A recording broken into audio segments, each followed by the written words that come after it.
Somewhere in a landfill sits a record worth more than your car, more than your house. One Motown single sold for $37,000. One Elvis acetate sold for $300,000. Somebody's grandma just used one as a coaster. This isn't clickbait, it's math.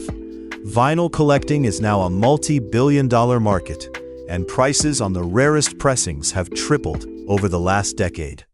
But here's the twist. Most records are worthless. Your uncle's Fleetwood Mac copy? Worth about $4. Millions were pressed. Scarcity is the whole game. One play on Spotify pays an artist a fraction of a cent.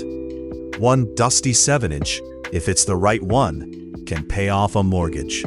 For comparison, a mint 1970s Elvis Presley LP sells for about $50. A one-of-one test pressing from that same session sold for over $5,000. Same voice, same songs, completely different economy. And yes, before you spiral, that includes the record currently propping up a wobbly table leg in your attic.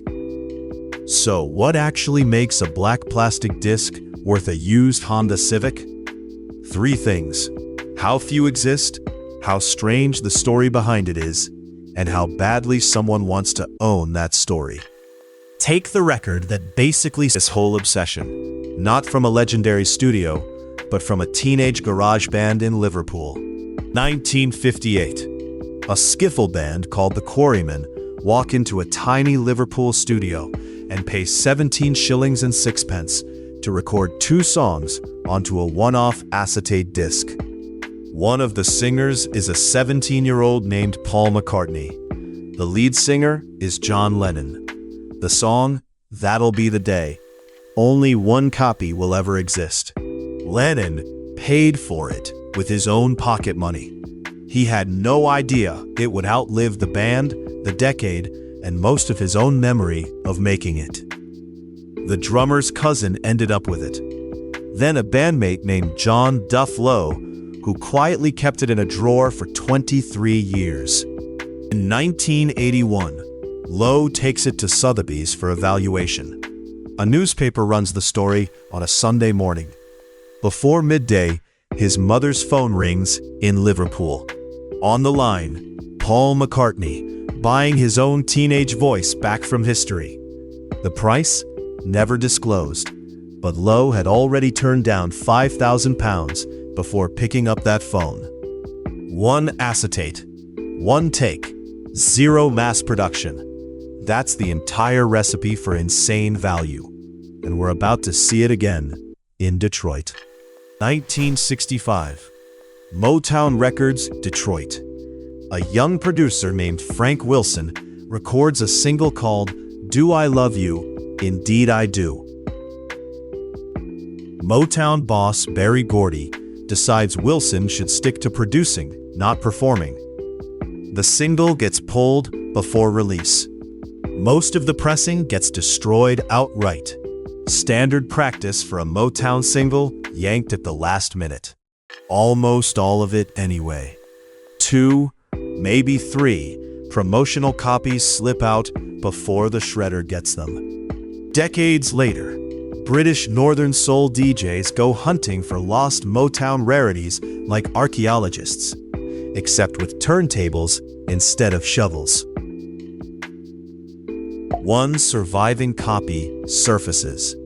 In 2009, it sells at auction for £25,742, over $37,000 for a 2-minute song almost nobody has heard.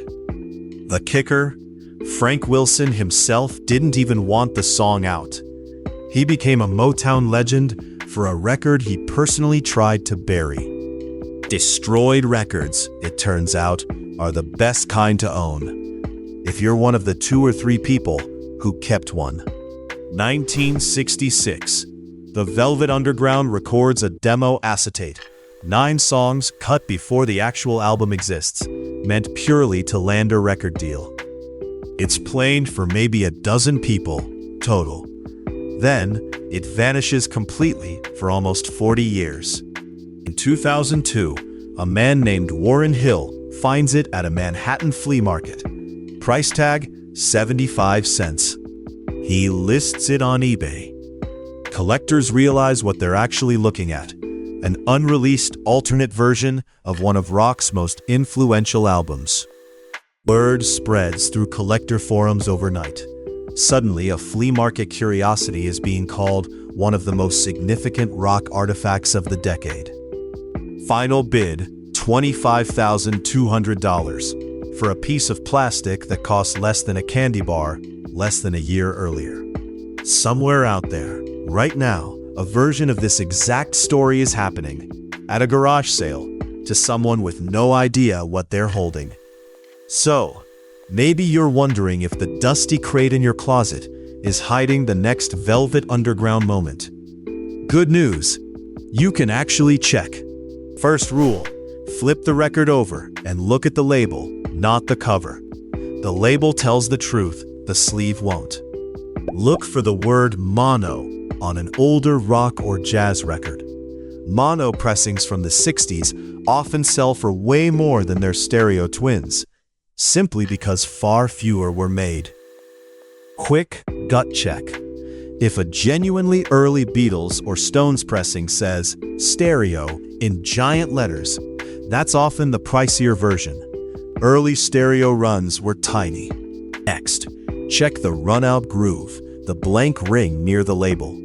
Etched numbers there are called matrix codes, basically a record's fingerprint. Think of it like a car's VIN number. Same model, same year, wildly different history, depending on which factory, which run, which day. Example, an original UK pressing of the Beatles' Please Please Me with the black and gold Parlophone label has sold for over $30,000. A later reissue of the same recording goes for about $30. Same music, nearly the same cover, a different decade of manufacturing, and 1,000 times price gap. None of this matters, though, if the record looks like it survived a demolition. Which brings us to the part everyone gets wrong. Hold the record up to a lamp at an angle. Fine hairline scratches are normal. Deep gouges you can feel with a fingernail mean it's a coaster now, not a collectible. Collector's grade condition on a scale running from poor up to mint. A near mint copy can be worth 10 times one graded merely good. Same pressing, same music. That's right. One greasy thumbprint on the wrong spot can cost you the same money as a used car payment. Cover condition counts too. A ring-worn sleeve, a torn spine, a name scribbled in crayon by 6-year-old you, all of it drags the price down. Case in point, an original Sex Pistols' God Save the Queen, briefly pressed on A&M Records in 1977 before the label panicked and dropped them. Mint copies have sold above $15,000. Beat-up copies go for a few hundred. Same 7-inch single, same roughly 17 copies known to exist. The only difference is how well it was loved, or ignored, in somebody's basement. So, before you toss anything, check the pressing, check the label, check the condition, then, and only then, check what it's actually selling for. Because prices swing wildly, and my friend said it's worth a fortune, has ended more disappointing eBay listings than any other sentence in collector history. None of these records are valuable because they sound better. A worn 7-inch from 1965 sounds worse than a $2 Spotify stream. They're valuable because they're proof a specific moment actually happened. One take, one pressing, one almost destroyed single that somehow survived the trash can, the flea market, or the shredder. Paul McCartney didn't buy back his own teenage voice for the audio quality. He bought back evidence that he used to be 17 and unsure of everything. Every record you own is doing the same quiet job, whether it's worth $300,000 or $4 at a garage sale. It's a physical object that outlived the exact moment it captured, which statistically, most moments never do. Streaming doesn't do this. A digital file has no fingerprints, no scratches, no smell of a specific basement in 1974. Nothing physical left to inherit, or sell, or hold. So, next time you're tempted to toss that warped, scratched, embarrassing box of records in the attic, check the label first. You might be holding $4 of nostalgia, or you might be holding someone's entire teenage voice, waiting 17 shillings worth of decades to finally be heard again.